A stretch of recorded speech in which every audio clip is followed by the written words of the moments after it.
அப்போ கிறிஸ்தவ ஜீவன் எப்படி இருக்குன்னு கேட்டிங்கன்னா, நாம் ஏதோ ரட்சிக்கப்பட்டுட்டோம்.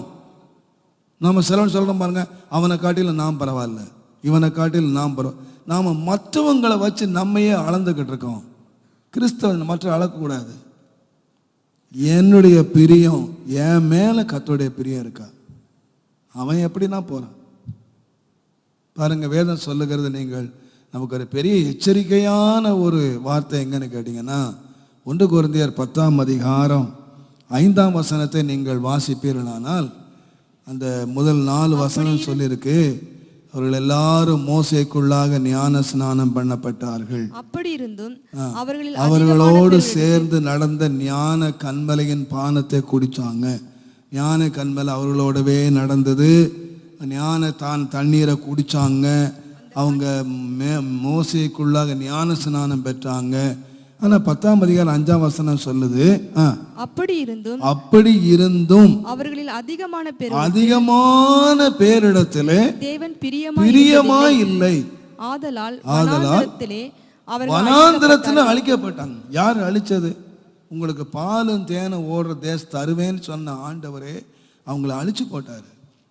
அவங்க ஞான ஸ்நானம் பெற்றவங்க, அபிஷேகம் பெற்றவங்க. தேவன் அவர்களோடு நடந்துக்கிட்டு இருக்காரு. தேவன் டெய்லி அற்புதங்களை தேவன் செய்கிறாரு. எல்லாத்தையும் பார்த்துட்டு போகிறாங்க. ஆனால் லைஃப்பை எடுத்து பார்த்தீங்கன்னா என்னன்னு கேட்டிங்கன்னா, அவருக்கு பிரியமாக இல்லவே இல்லை. இப்போ நான் சொல்லுவேன், ஆண்டவர் அவர்கள் எல்லாரும் 10 பிள்ளைகள் உட்கார்ந்தாலும் ஒருத்தனை மட்டும் தனியாக ஆண்டவர் கவனிக்கிறதுனுடைய காரணம் என்ன? ஏன் அவனுக்கு 5 மடங்கு ஆசீர்வாதத்தை, 5 மடங்கு ஆகாரத்தை அவனுக்கு நீங்கள் பின்னால் கூட நீங்கள் வாசிப்பீங்கன்னா, ஆதியாகம புஸ்தகம் 45:22 5 மாற்று வஸ்திரங்களை கொடுத்து அனுப்புகிறான். எல்லாம் 5 டைம்ஸ். இங்கே 5 விதமான ஆகாரத்தை கொடுக்குறான், 5 மடங்கு ஆகாரத்தை கொடுக்குறான். இன்னொரு பக்கம் போனீங்கன்னா 5 மாற்று வஸ்திரம் கொடுக்குறான். எதுக்கான்னு கேட்டீங்க, அவன் யாரு? தனக்கு பிரியமானவன். அவனை கட்டி பிடிச்சிட்டு அழுகுறான். அவன் மேல் வைத்த அன்பினால இருதயம் பொங்குகிறது.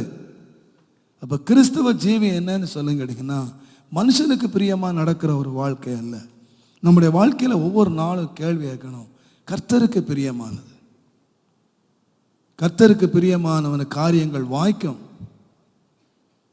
அப்போ நாம் எப்போதுமே மனுஷரை பிரியப்படுத்தி பழகக்கூடாது, தேவனை பிரியப்படுத்தி பழகணும்.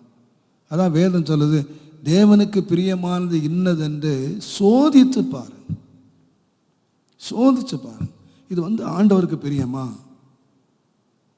இது ஆண்டவருக்கு பிரியமா இல்லையா? ஆண்டவருக்கு பிரியம் இல்லையா? தூக்கி துற போட்டுருங்க.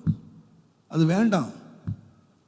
அது என்ன விலை உள்ளதா இருக்கட்டும், அது என்ன நமக்கு லாபம் சம்பாதிக்கிறதா இருக்கட்டும், எதுவா இருக்கட்டும், தேவனுக்கு இது பிரியம் இல்லை, தூக்கி போட்டு பாருங்க. நீங்க வெறுத்து பாருங்க. தேவனுடைய பிரியம் அதன் மேல் இருக்குமானால், வேதம் சொல்லுது, தனக்கு பிரியமானவனுக்கு நித்திரை அளிக்கிறார். அது நான் அடிக்கடி சொல்லியிருக்கேன். நித்திரை அளிக்கிறார் என்றால் நித்திரையிலும் அளிக்கிறார்.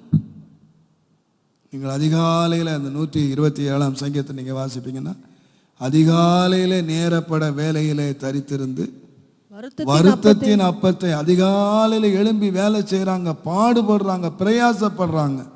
ஆனால் என்ன அப்பம் சாப்பிட்றாங்கன்னா, வருத்தத்தின் அப்பத்தை சாப்பிட்றாங்க.